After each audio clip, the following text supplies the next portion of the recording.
How are you, sir? Uh, Everything is okay. And you? I'm very good. Thank you for asking, man.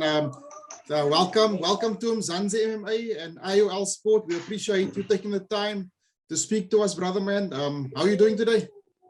My pleasure, my pleasure. No, today I'm just chilling at home with my family and children, so nothing particularly, and just the news is I'm just still recovery for my knee injury I had last year, like December. So I'm not already in a full training camp, but easily I'm starting to get back to the full MMA training.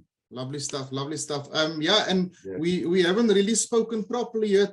Even when you were at the EFC, I think we just communicated on social media, but just wanted to say on behalf of South Africa and Africa, congratulations on your journey so far and your just your achievements. We're really proud of you. What has the experience been like for you so far as an MMA athlete? Yes, thank you. Yes, I remember last time I was in South Africa, like this 3 years or 2 years ago. Yeah. Now because yes, time flies, but it was a good trip for me. But unfortunately, because of so many things, pandemic and all this stuff, I don't have another opportunity to come back to South Africa. But yes, what I can say, I think maybe my journey would be different without some up down, but I'm really proud of what my team and I have accomplished by the moment, and I'm really looking forward to back to the ring track with my future fight in Bellator London. Awesome stuff, awesome stuff. Just tell us, Simon, it seems that you actually got into MMA pretty late. I think roughly 24, 25 years old, if I'm not mistaken. And just to confirm, you made the move from kickboxing, is that correct? No. I don't move. I don't came from kickboxing. Before martial art, I was basketball player. Okay. So yes. That's quite incredible, like to think that you just like you came out of nowhere. yes. I just came from nowhere, enter into the MMA world. Like I think I'm still young because maybe I started this sport later, but I'm still young. Like I started like 4 years ago, and I'm still learning a lot of things, and I'm very grateful for all the opportunity I had by so far with the world title in South Africa, such a big platform. So yes, maybe I'm lucky, or maybe I have some talent. So no, definitely. And then just tell us what was that trigger that actually told you like just go for it?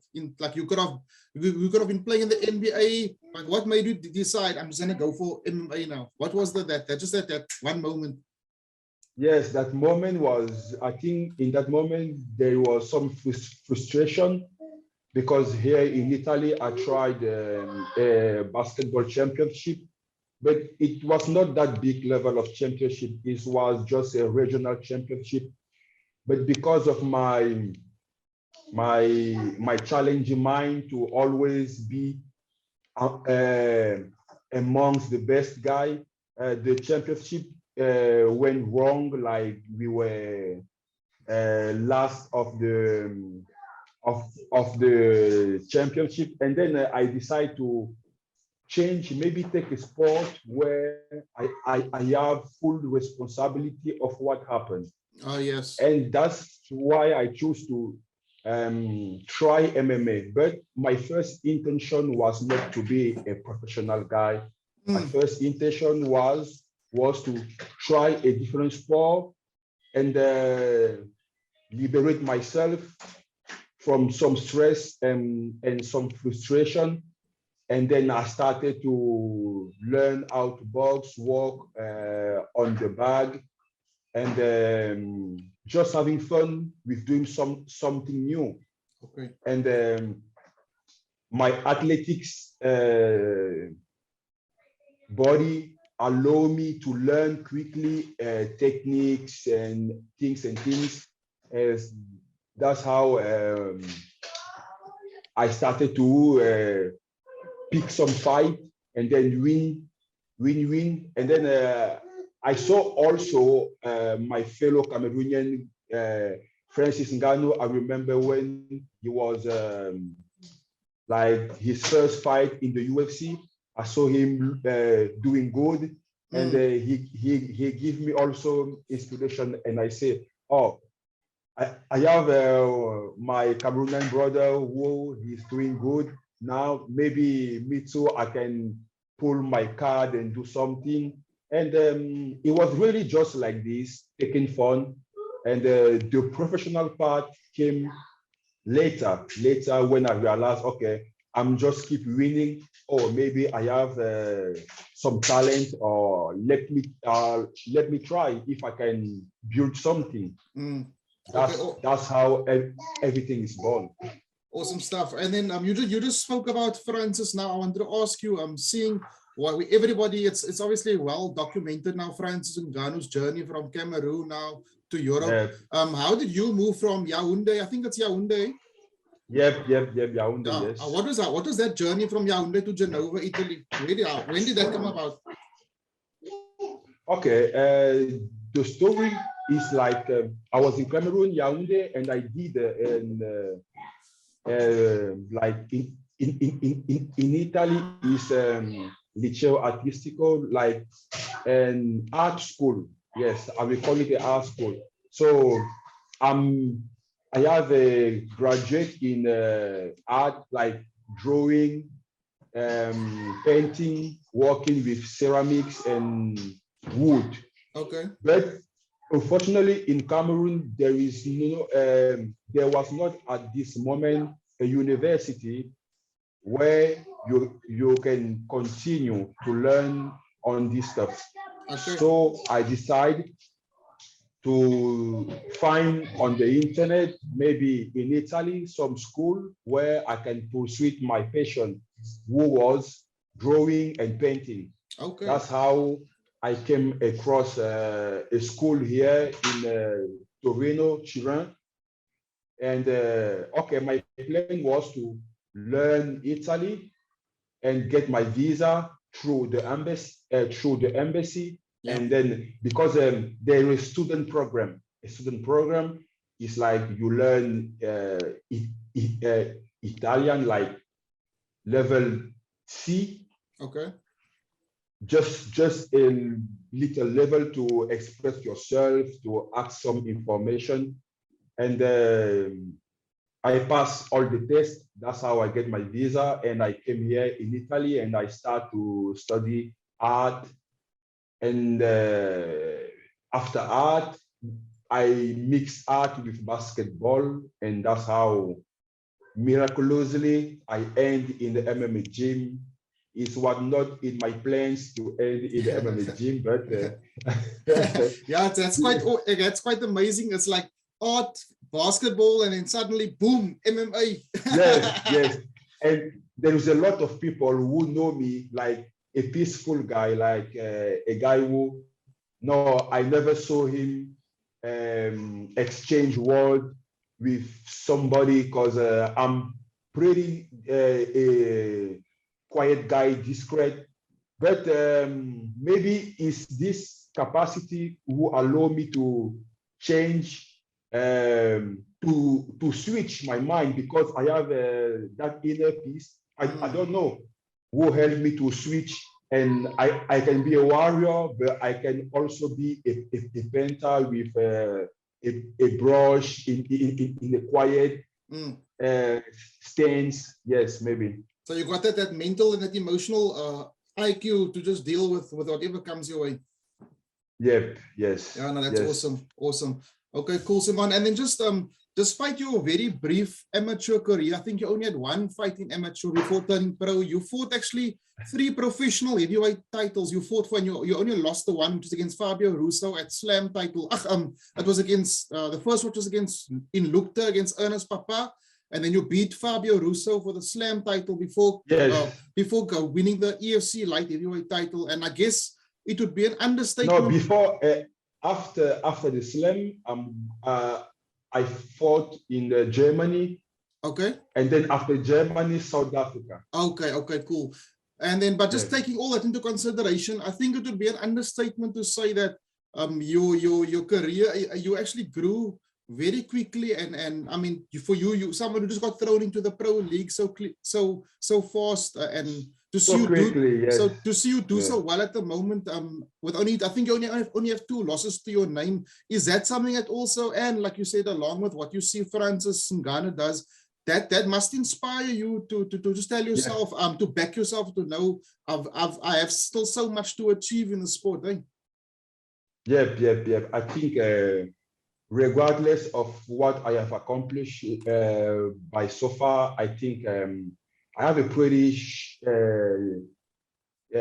my career still very young, because like you said, I doesn't have a really proper amateur career, because here in Italy there is that type of MMA light. It's not like amateur MMA like in America or in England or even in South Africa. It's MMA light with protection and all that stuff. And I did a lot of competition in that. And then I switched to do my first amateur fight, and I won it by KO. And then after, my coach told me, okay, I have one opportunity to a pro fight, but I don't think you are ready right now. Do you feel you can do that fight, or you feel no, you need some preparation, or you need more experience? And I saw that, and I say, okay, I look at the picture right now, the heavyweight and the light heavyweight in Italy, there is a lot of space, because here in Italy, there is no that big guy or tall guy like me. So to be a top 5 in Italy is going to be pretty easy, because there is not too much light heavyweight fighter. Right now, it's different, because Italy MMA is growing so fast, and it's growing. A lot of it's growing so fast. But 3 years ago, here in Italy, light heavyweight was not too many guys, so it was a lot of room for me to grow, or a lot of space to take, because like somebody say, nature doesn't like when there is nature doesn't like when space is not occupied. So I came here and I told to my coach, okay, I feel like I can take this challenge, and that's how I jumped into that adventure. My first fight was against a guy who was 20 kilos more than me. Sure. He was a heavyweight, and me, I was a light heavyweight, and I take the fight, and I say, at the moment, I have nothing to lose, but all to gain. I am nobody know me. Even if I lose, nobody know me, except of 3 of my friends who know I switched to do MMA. But at the beginning, nobody give me no credit. Like, nobody give me no credit. And and with that mentality to nothing to lose, all to gain, I accept fight after fight, and then build that little name, and that's how things go. And seeing also Francis Ngannou doing good, even after his first UFC fight, just KO people, and that was also a big inspiration for me to say, Okay. Yes, yes. Maybe we all have that African power, and it's also good thing to um, use this environment where there is at the moment there is not that big competition in Italy, and easily in Italy I became #1 in the light heavyweight sport. So I think I did the good choice. And now is the real part of my career because I have gained a little sport because fighting in Bellator gives me a sport now and a platform where I have to challenge myself against worldwide athletes. So now it's a different music, it's a different Junior. type of stuff. Yes, yes. So Now now I think it's the yeah. moment. Yes, now I think it's the moment for me to show also myself if I really have that things to become something important for the MMA, for the African MMA, and even for the world MMA. Yeah, no, I think credit must be given to you because, and it's also something that kids can learn. You took it wasn't just a wild risk; it was a calculated risk. You took you saw the variables, and Yes, there was an opportunity. It wasn't just I'm gonna just go do this. You saw like there's an opportunity, and you took the gap. So well done to you on that, also, man. Yes, yes. Thank you, thank you. And then also, Simon, again, have you ever made contact with Francis in any way? Has he acknowledged you? Because I mean, you guys are both. I know Yaoundé and Bati is like 5 hours drive from each other. But have you guys ever chatted on social media, or have you seen him at any events ever? No, I try to text him on social media like 2 years or 3 years ago now because I at the beginning I wanted to say him like I'm so inspired by his work and maybe have some advice on how to take moves on my career and maybe reach quickly the UFC like he did because he's entered in the UFC with just 6 fights, 5 win, 1 loss, and it was pretty quick for a person like him. And I take him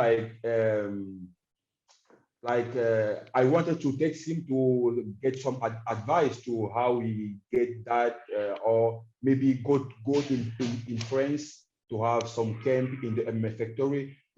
But I think he's maybe busy, but I didn't have any response of him. But it's not a matter for me because I think if we have to meet each other, we're gonna meet each other soon or later. Yeah, I'm sure he will do his best to open doors for more athletes like Kamaru's doing also for Nigeria. Yeah. Awesome stuff. And then Simon, I was going to ask you also, like you've been around a lot of promotions now. Would you say that you are most happiest at Bellator considering the way you are treated, finance, everything? Are you? I mean, I know you wouldn't necessarily speak bad about the promotion because it's you're contracted to them, but are you happy in a good space with the promotion at the moment? Are you happy with the treatment and everything? Yes, by so far, when I received the Bellator contract, I want to say I received the UFC and the Bellator contract because my management did a very, very good job before when I started my pro career. I was not under any management, but when I became the Italian champion, like after my 3rd fight, I was 3-0. And then I lost that fight with Ernesto Papa for the Italian championship. Then before to go international, my first international fight was under my management, my actual management, Canadian's management. And they did a very, very good job to promote myself in the very beginning in the eyes of the UFC staff and the UFC matchmaker. And when I was 7-1 after my last fight in Rising Japan, I received a UFC proposition. Okay. For it was a fight against. No, I was supposed to do the Contender Series. I remember. Yes, I was supposed to do the Contender Series, and unfortunately, this year was also the years of COVID. It was in 2020. Yeah. And Italy was in the first line, like Italy had it like the worst, eh? It was bad there. Yes. Italy was blacklisted like everywhere in the world. No possibility to go out of the country, no possibility to do anything. And at the same moment, Bellator sent me also a contract. And in that moment, I trust my coach and my management. They told me, okay, you have a very young career right now, and maybe it's not a good moment to jump into the UFC. We're going to take the Bellator contract also because the Bellator contract have the better numbers. Because Bellator, I can say I'm happy with that contract, but I didn't have the possibility to capitalize on that because of the pandemic. Okay, so there was an offer on the table for you from the UFC in terms of via the Contender Series, but you just thought also again you were looking at, and again, younger athletes must listen to how you operate, because like those watching, you must always be smart. Don't just jump for the big promotions. Look at what's in front of you. Just jump for the big league. Yes, because I remember I didn't have any means to get my USA visa to do the Contender Series because of the pandemic. Yeah. So UFC told me, okay, we're gonna find another possibility for you to get in. And then after I lose the opportunity for the Contender Series, they send me a short notice to fight. In the moment, that guy was number 7 light heavyweight, like a top 10 guy. Sure. Fuck, I was like this, like it's almost like you bait. Yes. This is the kind of stuff I love, taking risk, because behind the risk there is a high price. Like you can blow up everything. And but my team told me, yes, this is a good opportunity, but you're not gonna win. I know I'm not jumping into the 7 guy like this. Like his name was Nikita, something like this. Nikita is a Russian guy. Kirillov. I will check out. I'm not sure right now. I will check. Okay, but he's still on the roster. Okay. In the top, in the top 10 guy. Like the guy have a high wrestling. Like I was aware that maybe I'm not have any chance to win that fight, but it's a possibility to get in, save the fight for the UFC, and then get my redemption after I've been signed and in the roster. Was it Nikita Krylov? Exactly, Nikita Krylov. Yeah. Yes. If you know the guy, you know the guy. Yeah, he's got he's got a very good grappling game also. Yes. I was an offer for him, like, and after many talks with my management, okay, we took the other option. Okay, we're gonna go easy, take the Bellator contract, finish the 4 fight at Bellator, because at the moment I remember I was supposed to fight Melvin Manhoff, but that fight was not under a Bellator contract. It was just a 1-fight contract against Melvin Manhoff. And at that moment, MMA was not legal, or I think he was the first year MMA was legal in France, like 3 months. And then the French Commission canceled that fight because of that. They told me like Melvin Manhoef has too much experience, and for them it's not good to make me fight against a guy like that. So they canceled the fight. But Bellator did a good thing. They canceled the fight, but they pay me. Okay. They pay me, yes, they pay me all the money was on the contract without the winning pools, like just the first one who was for participate. Yeah. And with my management, we decided so to take the Bellator contract to make that journey at Bellator, to learn, take some experience. Because even if some people think Bellator is a big league, but there is some really strong guy actually in the light heavyweight division at Bellator, and I feel like that division is really good. There is talented guy, and is a better place for me to challenge myself and to see if I am made of steel, and if I can capitalize on that to go to challenge the big league or the UFC guy. So to give you an answer, right now I'm pretty happy with my contract.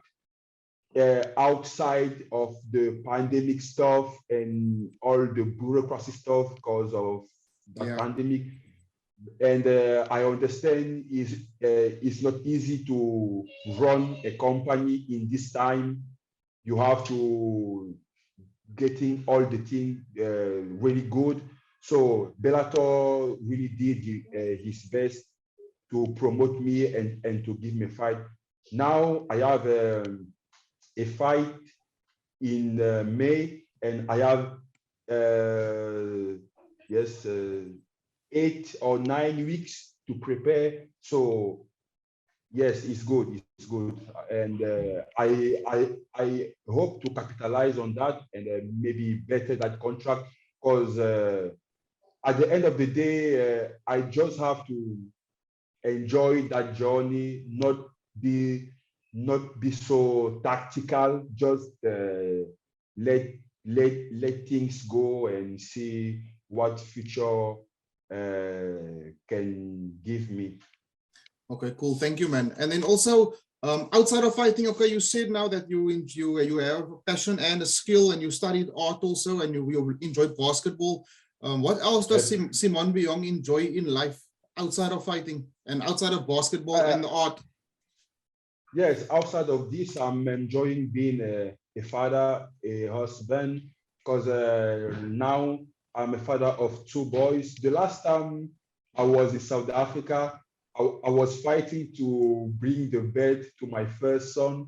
Now my first son have 3 years and a half, and I remember it was a good time because it was a big motivation for me to train to win that fight, because at the moment for me, EFC was such a big platform. Like, yes, it was something really big, and I praise and I saw EFC have some difficult time during the pandemic, and I hope right now everything is good and the company can really put some big event like before, because they deserve all the light, because they are showing like African MMA can really dominate if we are on the right spot, the right mind. We can really take over the world. The proof, like we are all seeing Dricus. Is doing very well, and Dricus is not Dricus without EFC. They do a very good job to promote the guy. So I think EFC can do that stuff to other young African talent and put them in the top of the spot to get a possibility to get all that big promotion. Right now, there is so many promotion where African guys can go and dominate and establish a good future for the younger African guys. So outside of MMA, I'm just enjoying being a father because it's a big stuff. Because being a father is like you don't have to raise, you have to raise a man, and is not a small thing to raise a man. I can imagine, yeah. You have to be a man to raise a man. Yeah. So and probably it's probably harder than fighting, eh? It's probably harder than fighting. It's harder. It's harder. Fighting is easy, man. Taking bombs in the face and but being a good father, you have to work on yourself before. You have to be the example for this kid, not just talk but show. You have to show, because kids learn by with eyes. Yes. So it's a big task. Yes, but right now, because of my Bellator contract, I can have a part-time jobs and allow the rest of my time in training and being a father and a husband. But when I have a fight, like right now, I stop to work and I enter in a full fight camp, and like I'm getting in this mode to get that win. Okay, awesome stuff. Awesome stuff. Thank you, man. And all the best being a father also. I can see you're quite passionate about it, man. All the best for that. Thank you. And then Simon, you gave us a perfect segue regarding Dricus. Now, I was actually just going to ask you, when you were here in South Africa and you beat Quentin Rousseau, and then there was a possibility of you actually facing Dricus also, because he was at one of your fights. Yes. He sized you up and stuff. And just tell me, was that true? And like you said now, the possibility of, you see how well he's doing in the UFC now also, and the possibility of even possibly fighting him one day in the UFC, you know? Just tell me your thoughts on that. No, big respect. First of all, big respect for Dricus and what he have accomplished by so far right now. At the moment, I wanted to fight the guy because he was a top fighter, and he's still a top fighter with a lot of experience. And he was just, I was just trying to get that chance, because, like, if you want to be a big dog, you have to catch a big dog. Like Dricus was a big dog at the moment, and I saw a gap. Like, I want to try a chance to face the guy, so I can take his light, but not take his light like he's not going to shine anymore, but to be in the same conversation with the guy. He put me his light, because he was in KSW here in Europe, and he won the belt, if I remember. Yes, he did. So yes. So double champ in the UFC. It was just an honor for me to fight him and to learn from that fight and challenge myself, because I think it's the better way to be a better fighter. If you see my career, I just grow by fighting. I grow by fighting. If I fight tough guy, I'm gonna be tough, and I want to fight tough guy, because I know the competition in the top. They are just tough guy with tough mentality. So I just have to get comfortable with the uncomfortable. Correct. So if that was my plan. Take that fight, even if by the odds I was not the favorite, I was the underdog, but nobody knows, because the MMA is such an unpredictable sport. Somebody can be the underdog and win a fight. Somebody can be, So just take my chance and see what I can do. Yes. That was the mindset at this moment. And if we have to see each other tomorrow, let's give African. Let's see. I he he.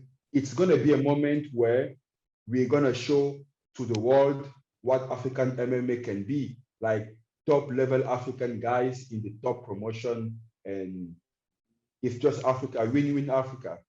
That's 100%, 100%. I can't agree Yes, with you more. 100%.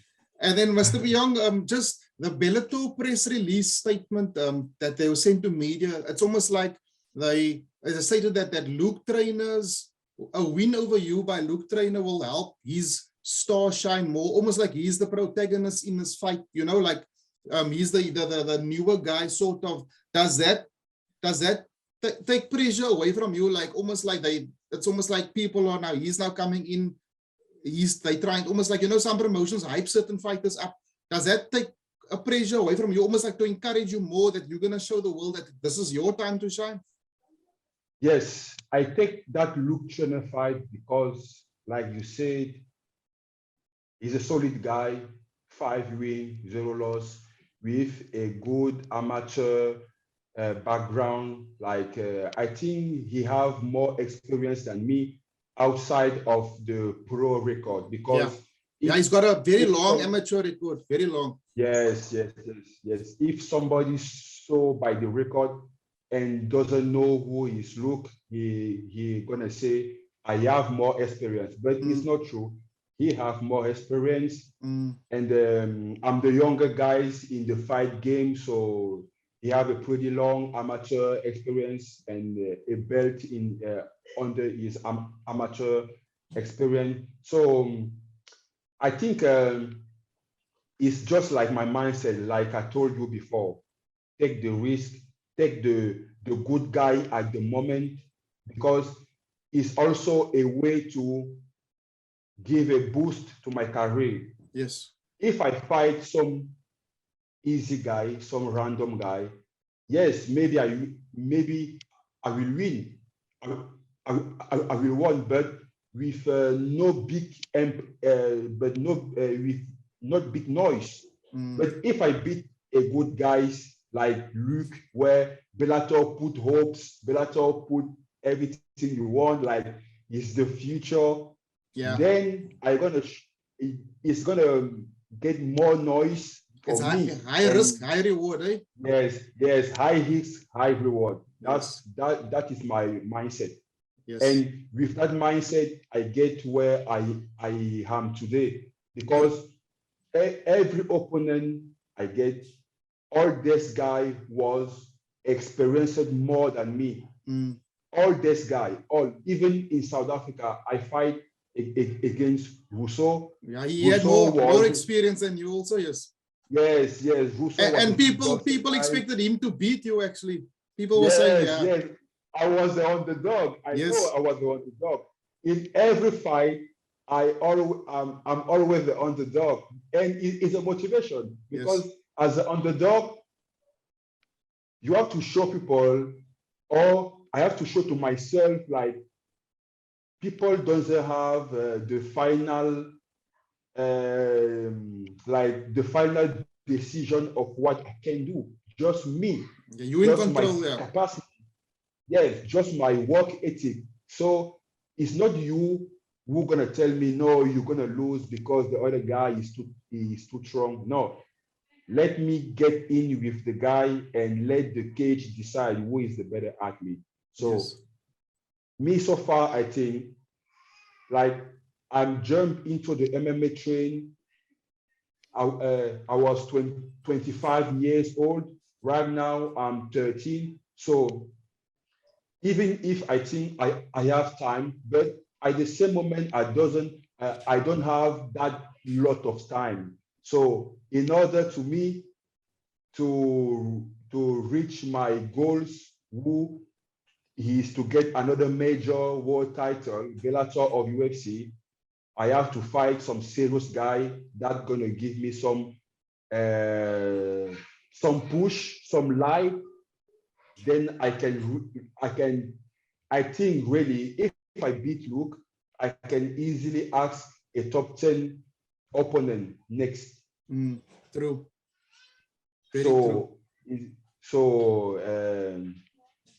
It's a big chance for me. And if he's fighting in London, home, maybe he's gonna be little pressure for him because I never fought in Cameroon, Yaoundé, so I'm always fighting outside, so in the enemy territory. So I'm used to it. And I know the London fans or the MMA London fans can be very aggressive in the way to disturb your mind. So, it's like they're like the soccer fans also. Yes. That hooligans mentality. Yes, correct. Yes. Yes. And gangsters over there. They are bringing the hooligans mentality into MMA, but no problem. It's no problem. This is mental warfare. Before of throwing punch, you have to win that mental fight. So I know before that is a mental fight. I have to. I know by fact that I will be the bad guy because Luke is the local fighter. So I'm the bad guy. I'm taking that role. I'm going to be the bad guy, and the bad guy is going to win. Yes, correct. Now, Simon, on that note, the bad guy is going to win. We just really applaud your mindset, your work ethic, the way you look at life and your sport and your family. And we wish you nothing but the best from South Africa and Africa. And we are behind you all the way. And thank you so much for your time. And we're going to chat soon again after you win your fight day. Thank you very much for your platform. Thank you from Zanzi to reach out of me and give me the possibility to share my thoughts on my next fight. And I pray you have more exposure and more other young athletes to make discover to the world. Thank you very much for your time. Thank you, Mr. Biyong. And for sure, we're gonna talk after my win. Amen, sir. Amen. All my love to your family, and you must have a good night's rest. Eh? Thank you very much. Thank you. Thank you, brother. Cheers. Eh? Thank you.